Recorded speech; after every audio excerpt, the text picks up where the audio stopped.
देखिए, हाथरस की जो घटना घटित हुई है, निश्चित ही संपूर्ण भारत को शोक संतप्त कर दिया है उसने, और ये हृदय विदारक घटना है। अब चूंकि ऐसे भगोड़े बाबा जिनकी वजह से यह घटना घटित हुई, वह स्वयं को कह रहे हैं कि भगवान मुझे संबल प्राप्त करवाए जिससे मैं यह दुख सहन कर सकूं। यदि ये दुखी होता तो ये शासन प्रशासन के समक्ष आता और इस प्रकार से भागता ना, ये प्रशासन को गुमराह करने का काम ना करता। ये जिस प्रकार से शासन प्रशासन को संपूर्ण भारत के आंखों में धूल झोंक रहा है और गुमराह कर रहा है और स्वयं को विश्व साकार हरि बताता है, नारायण बताने का काम करता है, साक्षात ब्रह्मांड का नारायण बताने का काम करता है, ऐसे लोगों की वजह से ही सनातन पर निरंतर आक्षेप लगते हैं।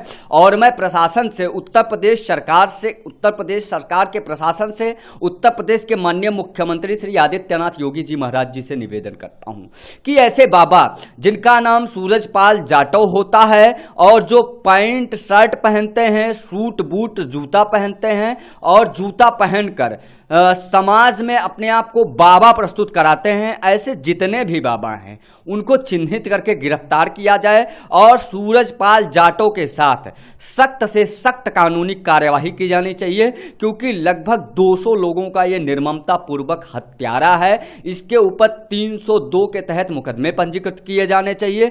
कड़े कानून के साथ जितने भी मुकदमे बन पड़े इसके ऊपर डालने चाहिए। ये पूरे प्रशासन के खिलाफ, पूरे समाज के खिलाफ, पूरे सनातन धर्म के खिलाफ, पूरे भारत के खिलाफ, समाज के खिलाफ इसने षड्यंत्र रचा है। और ऐसे लोगों को मैं मानता हूं, ना तो ये शोक संतप्त होते हैं चूंकि ये व्यवसायी हैं, इनको किस प्रकार से निजी तौर पर फायदा हो वो उसी के लिए काम करते हैं। ऐसे लोग जब बख्शे जाएंगे तो निश्चित ही समाज के लिए जान माल का खतरा बनते हैं। वहाँ सत्संग करने वाले जो सूरज पाल या भोले बाबा के नाम से प्रसिद्ध हैं, और उन्होंने जो 2 जुलाई की जो घटना हुई और क्यों हुई इस बात को देख करके और सुन करके वो वहाँ से भाग गए और भूमिगत हो गए।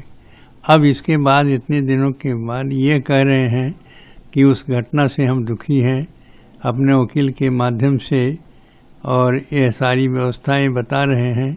यह बिल्कुल गलत है। सारी जिम्मेदारी जो भी कथा कहते हैं और जो उसमें घटना होती है वो उन्हीं की जिम्मेदारी है। उनको स्पष्ट रूप से जाकर के और सरकार के सामने इस बात को कहना चाहिए और जो अपना अपराध है उस अपराध को स्वीकार करें।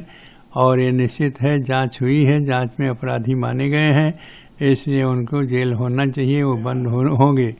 और सत्संग में जो घटना हुई और जिस प्रकार से भगदड़ मची, इसके कारण की जांच हो रही है और जांच सामने आने पर वो निश्चित है दोषी वही भोले बाबा जो है के नाम से जाने जाते हैं वह पकड़े जाएंगे। और उनकी जो इतने दिन छिप करके और इसको अब बोल रहे हैं वकील के माध्यम से, तो वो गलती है। उनकी गलती को क्षमा नहीं किया जा सकता।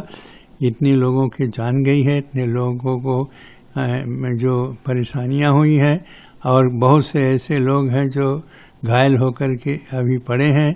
उनसे पूछताछ हो रही कि आखिर ये घटना क्यों हुई, ऐसा कारण क्या था। ये सारी बातों को जानकारी हो गई है। अब वो भाग करके और छिप करके नहीं जा सकते, और जो छिप करके बैठे हैं उनको सामने आए और सामने आने के बाद अपनी जो उनकी अपराध है, जो गलतियां हैं उसे स्वीकार करें और जिसके आधार पर कार्यवाही उसमें सरकार करे। ये जो हुई है बहुत दर्दनाक, बहुत दुखी है। बहुत तमाम हमारे देशवासी इस घटना से कितने कष्ट में है, कितने दुख में है। हृदय विदारक घटनाएं रही जो सहनशील, उनको जो बचे हैं बेचारे जो है उनकी सहनशीलता और उनकी जो सहने की क्षमता है, रामलला उनको दें जिससे उनको थोड़ी शांति